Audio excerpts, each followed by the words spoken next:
Good morning प्यारे विद्यार्थियों। Phogat classes के डिजिटल प्लेटफॉर्म पे मैं आप सभी का स्वागत करता हूं।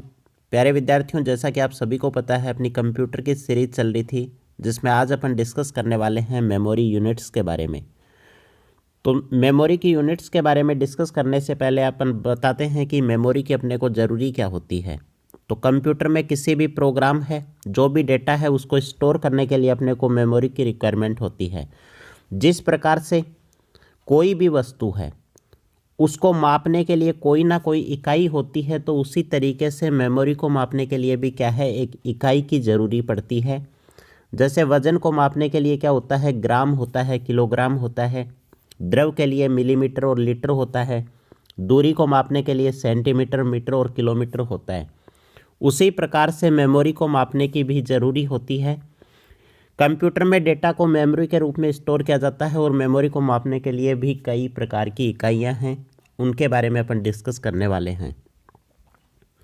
यहाँ पे बात करें मेमोरी की इकाई की, तो मेमोरी की सबसे छोटी इकाई होती है, वो क्या होती है भाई, बिट होती है।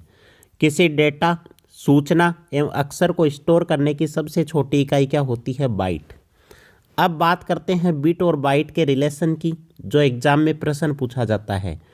भाई एग्जाम में प्रश्न बनता है कि एक बाइट में कितने बिट होते हैं, तो इसका सीधा सा उत्तर कितना होगा, 8 बिट। नेक्स्ट बात करें मेमोरी की सबसे बड़ी इकाई की बात करें तो जियोप बाइट क्या है, मेमोरी की सबसे बड़ी इकाई है। यहाँ पे अलग अलग इकाई दे रखी हैं। मेमोरी यूनिट याद करने की ट्रिक्स मैंने यहाँ पे दी है, जिससे आप याद कर सकते हैं मेमोरी की कौन कौन सी यूनिट्स होती हैं। आगे अपन बात करें, कंप्यूटर सिस्टम में डेटा व सूचनाओं को स्टोर करने के लिए मेमोरी डिवाइस का प्रयोग किया जाता है। अब कंप्यूटर की जो मेमोरी होती है उसको दो भाग में डिवाइड किया गया है। एक तो कौन सी होती है, प्राथमिक मेमोरी होती है, और एक क्या होती है, द्वितीयक मेमोरी होती है। सबसे पहले यहाँ पे इस वीडियो में अपन बात करने वाले हैं प्राइमरी मेमोरी के बारे में, प्राथमिक मेमोरी के बारे में। प्राथमिक मेमोरी की बात करें तो रैम और रोम, ये दोनों क्या होती हैं, प्राइमरी मेमोरी होती हैं। रैम में बात करें तो अपन स्टडी करेंगे एस रैम, डी रैम, और रोम की बात करें तो कौन सी है, ईपी रोम, ईपी रोम और ईईपी रोम। सेकेंडरी मेमोरी की बात करें तो कौन कौन से हो गए, पहले जो चलती थी मैग्नेटिक टेप, फिर मैग्नेटिक डिस्क के अंदर आ गई हार्ड डिस्क और फ्लॉपी डिस्क। ऑप्टिकल डिस्क की बात करें सीडी, डीवीडी, ब्लू रे डिस्क। और इलेक्ट्रॉनिक स्टोरेज डिवाइस के अंदर कौन से हो गए, अपना पेन कार्ड हो गया, फ्लैश ड्राइव हो गया, एसडी कार्ड हो गया, मेमोरी कार्ड हो गया। तो ये सारी की सारी जो मेमोरी होती हैं, ये कौन सी होती हैं, सेकेंडरी मेमोरी होती हैं। अब अपन सबसे पहले यहाँ पे बात करने वाले हैं प्राइमरी मेमोरी की। प्राइमरी को क्या बोला जाता है, इसे प्राथमिक मेमोरी भी कहा जाता है। इसे आंतरिक मेमोरी मतलब इंटरनल मेमोरी भी कहा जाता है। इसमें मुख्य मेमोरी, मेन मेमोरी भी कहा जाता है। प्राथमिक मेमोरी वर्तमान में चल रहे कार्यों को स्टोर किया जाता है। मुख्य रूप से प्राइमरी मेमोरी होती है, वो भी कितने प्रकार की होती है, दो प्रकार की होती है। एक तो रैम होती है और दूसरी क्या होती है, रोम। सबसे पहले यहाँ पे बात करें रैम की, तो आप यहाँ इमेज में देख रहे हैं ये जो चिप है, ये क्या है, रैम की चिप है। और इसको कंप्यूटर में किस तरीके से कहाँ पे इंस्टॉल किया जाता है वो भी मैं आपको दिखाऊंगा। ये आप मदरबोर्ड देख रहे हैं, इस मदरबोर्ड के ऊपर ये जो स्लॉट होता है, ये होता है रैम के लिए। और इसी स्लॉट के अंदर क्या की जाती है, रैम को इंस्टॉल किया जाता है। रैम भी अलग अलग टाइप की आती हैं, कुछ डायनेमिक रैम होती हैं, कुछ स्टैटिक रैम होती हैं, तो वो मैं आगे आपसे डिस्कस करने वाला हूँ। रैम की बात करें तो इसे क्या कहा जाता है, अस्थायी मेमोरी। मतलब ये क्या होती है, वोलेटाइल होती है। वोलेटाइल का मतलब क्या होता है, परिवर्तनशील होती है। रैम जब तक काम करेगी जब तक कंप्यूटर अपना सीपीयू क्या है, ऑन है। जैसे ही पावर सप्लाई कट हो गई, तो पावर सप्लाई कट होते ही रैम का जो डाटा है वो क्या होता है, ऑटोमेटिक इरेज हो जाता है। रैम को मुख्य मेमोरी या मेन मेमोरी कहा जाता है। रैम में डेटा को रीड राइट किया जा सकता है। किसी भी इनपुट डिवाइस से इनपुट किया गया डेटा सबसे पहले कहाँ स्टोर होता है, रैम के अंदर ही स्टोर होता है। रैम में रखा डेटा तब तक स्टोर रहता है जब तक कंप्यूटर की पावर सप्लाई ऑन हो। कंप्यूटर की पावर सप्लाई ऑफ होते ही रैम में रखा हुआ डेटा नष्ट हो जाता है, इरेज हो जाता है। रैम भी दो प्रकार की होती हैं, एक तो एस रैम होती है और दूसरी क्या होती है, डी रैम, स्टैटिक रैम और डायनेमिक रैम। स्टैटिक रैम की बात करें तो इस रैम का पूरा नाम क्या है? Static random access memory. इस रैम का प्रयोग कैश मेमोरी के रूप में किया जाता है। कैश मेमोरी के बारे में अपन डिस्कस करने वाले हैं कि क्या होता है। मैं आपको बता देता हूँ शॉर्ट में कि मेन मेमोरी होती है कंप्यूटर के अंदर, ये सीपीयू होता है।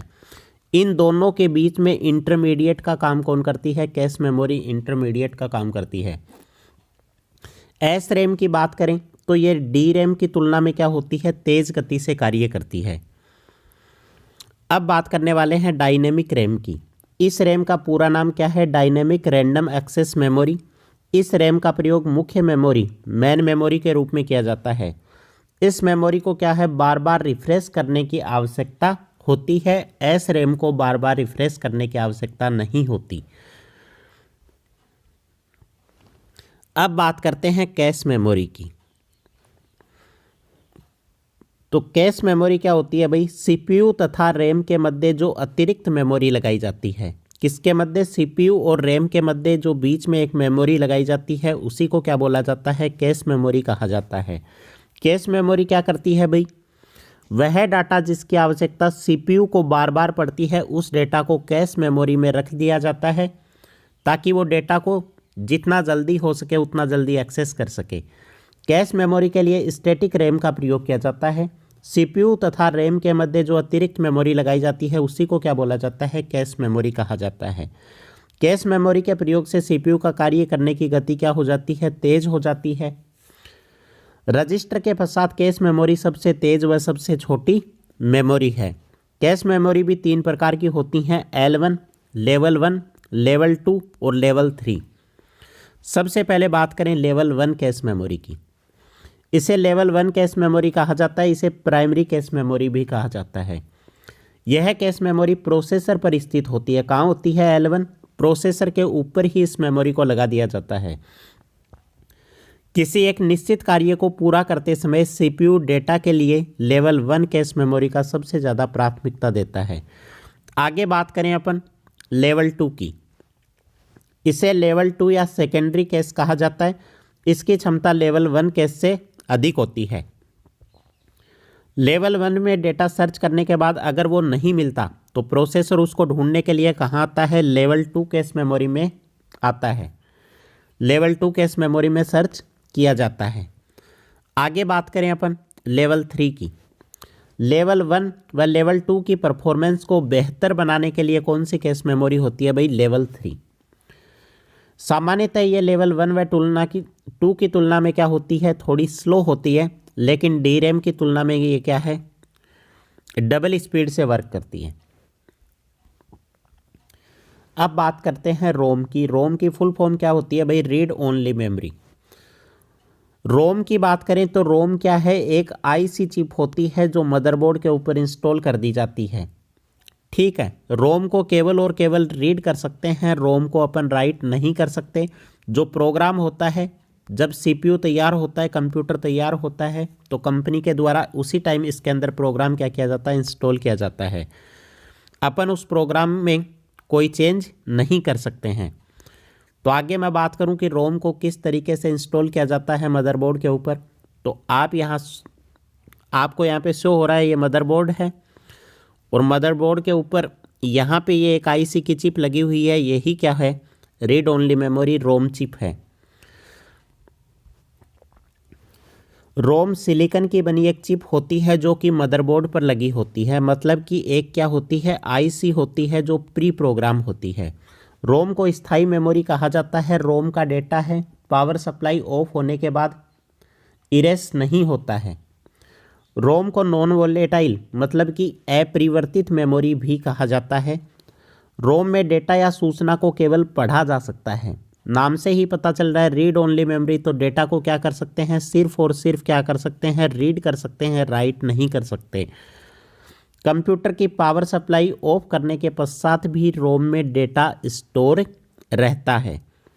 रोम में यूजर के द्वारा डेटा न तो परिवर्तित किया जा सकता, यूजर चेंज नहीं कर सकता है, और न किसी प्रकार का डेटा उसके अंदर राइट किया जा सकता है। रोम में रखा डेटा रोम के निर्माण के समय, मतलब जिस टाइम कंप्यूटर बनाया जाता है उसी टाइम उसके अंदर स्टोर कर दिया जाता है। अब रोम के टाइप की बात करें तो फर्स्ट है पी रोम। पी रोम क्या होती है भाई? Programmable read only memory. यह है रोम, एक बार डेटा या प्रोग्राम स्टोर करने के पश्चात कभी भी हटाया नहीं जा सकता। एक बार इस रोम के अंदर अगर अपन ने प्रोग्राम डाल दिया तो वो प्रोग्राम कभी भी इससे हटाया नहीं जा सकता है। यह ROM WORM, write once read many, मतलब इसमें राइट कितनी बार होगा, प्रोग्राम कितनी बार डाल सकते हैं? सिर्फ एक बार। रीड कितने टाइम्स कर सकते हैं? बहुत बार इसको रीड किया जा सकता है। तो right one and read many के रूप में कार्य करती है। सेकंड आती है मेरे पास ईपी रोम। ईपी रोम का पूरा नाम erasable programmable read only memory. इस रोम में स्टोर डेटा को अल्ट्रा वोयलेट मतलब यूवी रेज डाल के इसके प्रोग्राम को हटाया या परिवर्तित किया जा सकता है। इस रोम का प्रयोग तब किया जाता है जब किसी प्रोग्राम में बार बार संशोधन की आवश्यकता हो। जैसे कंप्यूटर की मैन्युफैक्चरिंग हो रही है और मैन्युफैक्चरिंग के टाइम पे क्या करते हैं, एक बार प्रोग्राम इंस्टॉल किया, अगर उसके अंदर कोई एरर रह जाती है तो उस प्रोग्राम को हटा के अपन क्या कर सकते हैं, वापस उसी रोम के अंदर प्रोग्राम डालते हैं। तो उस टाइम अपने को किसकी ज़रूरी पड़ती है? ईपी रोम की ज़रूरी पड़ती है, क्योंकि इसमें यूवी रे की सहायता से अपन क्या कर सकते हैं, प्रोग्राम को इरेज कर सकते हैं। और लास्ट जो अपनी रोम है ईईपी रोम, इसका पूरा नाम क्या है भाई? Electrically erasable programmable read only memory. इस रोम में स्टोर डेटा को विद्युत के द्वारा हटाया या परिवर्तित किया जा सकता है। विद्युत इलेक्ट्रिकली क्या किया जा सकता है? इरेज किया जा सकता है। इस रोम का प्रयोग तब किया जाता है जब किसी प्रोग्राम में बार बार संशोधन की आवश्यकता हो। तो प्यारे विद्यार्थियों, ये थी आज की क्लास। अगर वीडियो अच्छा लगा तो वीडियो को लाइक और चैनल को सब्सक्राइब करना ना भूलें।